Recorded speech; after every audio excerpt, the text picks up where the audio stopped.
नमस्कार दोस्तों, स्वागत है आपका आपके YouTube चैनल में। दोस्तों कई दिनों से आज वीडियो बना रहे हैं और काफी बीच में व्यस्त चल रहे थे तो इसलिए आपको वीडियो नहीं मिल पाया। दोस्तों जो आज का वीडियो है बहुत ही महत्वपूर्ण है और महत्वपूर्ण इसलिए हो जाता है कि जो लेबर डिपार्टमेंट्स का एक बहुत बड़ा अपडेट चल के आया है, जिसके कारण बहुत से जो मजदूर भाई हैं उनको नुकसान हुआ है और आगे भी होने वाला है। तो मैंने सोचा आपका ये वीडियो बना करके आपको तक पहुंचा दें। दोस्तों जो पहले जो श्रमिक कार्ड अपने अपलोड करते थे या स्कॉलरशिप की फाइल है या को किसी प्रकार का क्लेम अपने अपलोड करते थे, डेथ का है, चोट का है, जो भी क्लेम अपलोड फार्म अपलोड करते, उसका क्या होता था कि हमने अपलोड फार्म को अपलोड कर दिया, लेबर डिपार्टमेंट ने जैसे ही उस फार्म पे रिमार्क लगा के वापस भेजा, जैसे ही जब भी 2 महीने 3 महीने बाद में जैसे रिमार्क लगा के भेजा और हमारे पास वापस आ गया कि इसमें ये डॉक्यूमेंट दोबारा आप अपलोड करो। तो मजदूर क्या करता था कि 6 साल 6 महीने बाद में मित्रा पे जाता, पैसे का पता करता, तब उसको पता चलता कि आपका फार्म इतने दिनों से वापस आया, उसमें ये डॉक्यूमेंट मांग रखे हैं, तब वो उसमें वो डॉक्यूमेंट अपलोड करवाता। लेकिन गवर्नमेंट ने पिछले साल दिसंबर के 2024 के अंदर एक आदेश जारी कर दिया था कि आपका आवेदन वापिस आने की डेट से, जिस दिन लेबर डिपार्टमेंट आपका फॉर्म चेक करता है उसकी दिनांक से लेकर के 45 दिन का अधिकतम टाइम आपको दिया जाएगा। अगर आप 45 दिन के अंदर डॉक्यूमेंट अपलोड नहीं करोगे तो आपका आवेदन ऑटो क्लोज कर दिया जाएगा, यानी ऑटोमेटिकली रिजेक्ट कर दिया जाएगा। वो जयपुर से होता है, यहाँ से डिस्ट्रिक्ट हेडक्वार्टर से, जिले से हेडक्वार्टर से ये रिजेक्ट नहीं होता है, ये जयपुर से रिजेक्ट होता है। जो कि पहले क्या था, उन्होंने आदेश जरूर निकाला था लेकिन 3 महीने से 6 महीने से 8 महीने से वो इकट्ठा फिल्टर लगा करके रिजेक्ट कर रहे थे। अब क्या हुआ दोस्तों, उस आदेश का पालन करते हुए गवर्नमेंट ने 19 नवंबर को लाखों की तादाद में फाइलें ऑटो रिजेक्ट मार दी है। बहुत सारे लोग थे जिनकी फाइलों को मात्र ही 50 या 55 दिन वापस आए हुए थे, उनकी फाइल अब रिजेक्ट लग गई है। अब उनके डॉक्यूमेंट नहीं चढ़ सकते उसके अंदर। उसमें ये लगा दिया कि आपने समय अवधि के अंदर आपने डॉक्यूमेंट पूर्ति नहीं की, इसलिए आपका आवेदन है वो निरस्त कर दिया था, जिसमें डिस्ट्रिक्ट हेडक्वार्टर भी अब कुछ नहीं कर सकता। आपको अपील लगानी पड़ेगी, अपील का रीओपन होगा, वो एक प्रोसेस लंबा चला है। उसके लिए मैं आपको वीडियो अलग बना दूंगा कि उसके लिए आपको क्या करना होगा। फाइलों के अंदर भी ये कर दिया। दूसरा, हम जो मजदूर कार्ड अपलोड करते थे, मजदूर कार्ड में क्या था, जैसे आज हमने मजदूर कार्ड अपलोड कर दिया, लेबर डिपार्टमेंट ने 2 महीने बाद चेक किया, उन्होंने डॉक्यूमेंट मांगे, वो डॉक्यूमेंट मांगे पीछे तो 3-3 साल से डॉक्यूमेंट मांग रखे थे, 3-3 साल हो गए और उन्होंने अपने मजदूर भाइयों ने जो डॉक्यूमेंट की पूर्ति नहीं की थी फिर भी उन्होंने रिजेक्ट नहीं किए।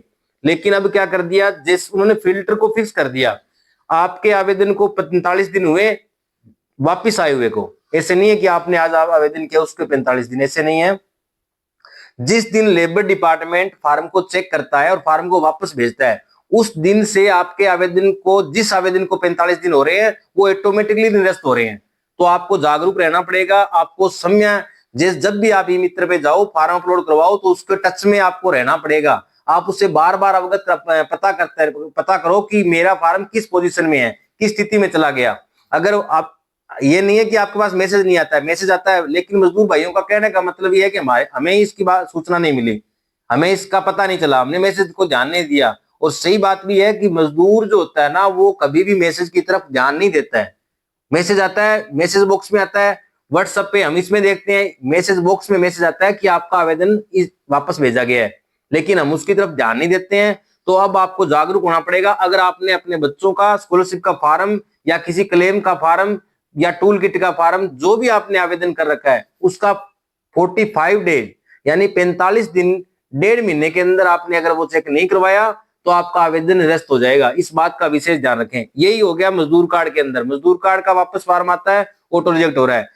और एक और है जो उसमें पहले उन्होंने आदेश में नहीं दे रखा था, लेकिन अब उन्होंने ऑटो रिजेक्ट कर दिए हैं कि जिनके श्रमिक कार्ड का फार्म हमने अपलोड किया और लेबर डिपार्टमेंट ने ओके कर दिया, मान लो लेबर डिपार्टमेंट ने ओके कर दिया, सिर्फ पेमेंट काटने वाली थी, सिर्फ पेमेंट, यानी वहां से अप्रूव हो गया, उन्होंने लेबर डिपार्टमेंट ने अनुमति दे दी कि हाँ जी ये जो मजदूर है फलाना मजदूर पात्रता रखता है। वहां से अप्रूव होने के बाद ई मित्र वाले ने या आपने पेमेंट का टोकन नहीं कटवाया, आपने टोकन नहीं कटवाया और उन्होंने उनको पास किए हुए 45 दिन हो गए, तो 46वें दिन रात को 12 बजे, राइट 12 बज के 2 या 3 मिनट पे फार्म रिजेक्ट हो रहे हैं।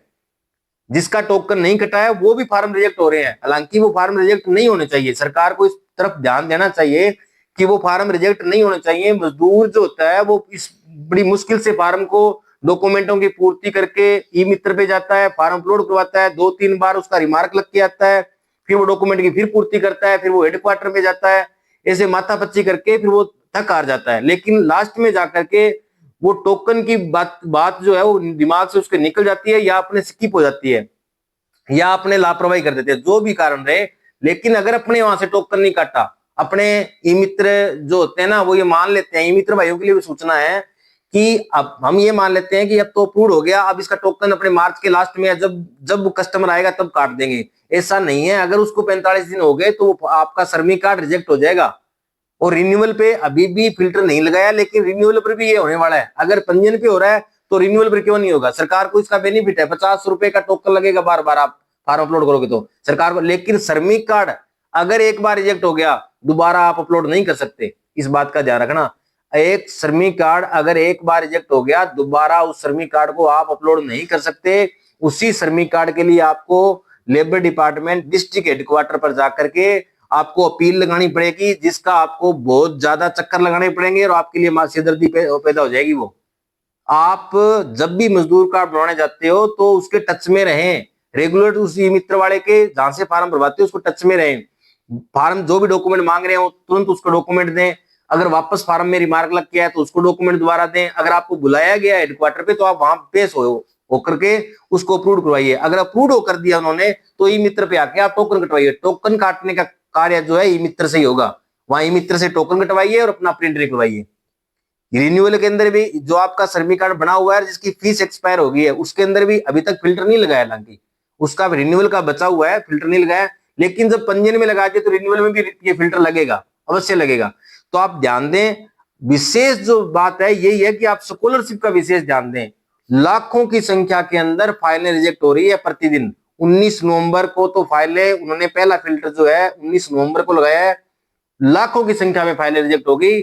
और जो हम जैसे जो बहुत ज्यादा फार्मों की तरफ ध्यान दे रहे थे हमसे भी वो मतलब कंट्रोल नहीं हुआ। 70-80% हम कंट्रोल कर सके, रात को बैठे रहे, अगले दिन हमने पूरी फार्मों की पूर्ति करी। जब तब जाकर के उसका 70-80% हमने कवर किया, 20% फिर भी हमारे फार्म रिजेक्ट हो गए, ऑटो रिजेक्ट हो गए। और वो उसमें कोई जानबूझ के किसी ने नहीं किया, उन्होंने फिल्टर लगाया है कि आपको 45 दिन का समय दिया गया था, आपने 45 दिन के अंदर फार्म की पूर्ति नहीं की, इसलिए आपका आवेदन है वो रिजेक्ट कर दिया। तो भाइयों मेरी आपसे यही गुजारिश है कि आप जब भी फार्म भरवाने जाएं उसका समय अवधि के अंदर ही तुरंत उसका पूर्ति करवाएं, अन्यथा आपका फार्म नुकसान होगा। बच्चे 2 बच्चे हैं या 1 बच्चे है, कम से कम आप 8-9 हजार रुपये आप मान के चलो आपको लॉस हो जाएगा। धन्यवाद।